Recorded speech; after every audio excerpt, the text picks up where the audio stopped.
نبص مع بعضينا على هذا السؤال، وهو ريليتد للسؤال اللي فات اللي بفكركم بيه، حالة الاسبستوزس اللي بيشتغل في شيب يارد وجاله لانج افكشن جامد جدا وكلابنج وديسنيا، وبعد كده بدأنا نشك في ان احتمال كانسر وهيفي سموكر. فهو هنا السؤال: what is the most likely type of pulmonary carcinoma that may be accompanied with asbestosis؟ يعني ايه اشهر بالمونري كارسينوما ممكن تحصل في حاله اسبستوز؟ شوفوا عامه يا جماعه، الاسبستوزس مشهور معاها قوي قوي قوي. اشهر حاجه البلورال ميزوثيليوما، يعني دي اشهر حاجه معاها، ولكن بتعمل لنج كانسر كمان. فخدنا بالنا من الحتتين دول، بتعمل ميزوثيليوما ده التراديشنال بتاعها، دي الموست كومن عامه، ولكن تعمل لنج كانسر. طب لو لنج كانسر اني نوع هو الموست كومن في الاسبستوزس؟ هو الادينوكارسينوما.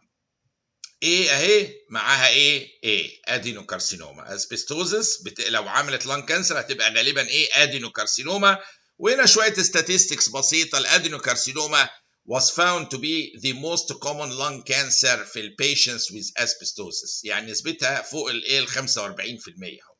يعني يعني نسبه عاليه جدا. followed by squamous cell carcinoma حوالي 38%، وبعد كده الثوراسيك ساركوماس. يعني هي ممكن تعمل تنوع من اللانج كانسرز، ولكن اشهرهم الموست كومن لو هي لانج كانسر مش بلورا هي الادينو كارسينوما، بتحصل مع الاسبستوزس. افتكروا كده اهوت ادينو كارسينوما. وانا بس ببطئها عشان تفتكروها، يعني مش اكتر، انها لو عملت لانج كانسر لايكلي ادينو كارسينوما، ودي شكل الهيستولوجي بتاع حاله ادينو كارسينوما في اللنج. هنا although rare عامه في الدنيا كلها، الميزوثيليوما ما هياش حاجه يعني كانسر من المشهورين، ما هيش كانسر هيد بانكرياس، ما هيش برونكوجينيك كارسينوما، ما هيش كانسر مشهور يعني، ولكن حاجه نادره. لكن it's considered the most common form زي ما قلت لكم of cancer associated with asbestos exposure. يعني هي نمبر 1 الميزوثيليوما في الاسبستوس، اوكي، عامه هي حاجه نادره، بس الاسبستوزس هي نمبر 1. يليها مين بقى لو جت لونج كانسر؟ تبقى ادينو كارسينوما. الميزوثيليوما اعراضها عامه، فاكرين الحاله اللي فاتت كان ادينو كارسينوما في اللانج، وفيها ديسنيا جامده، وفيها مانيفستيشنز اوف انترستيشال بالمونري فايبروز بتاع الساركويدوز بتاع الاسبستوزس.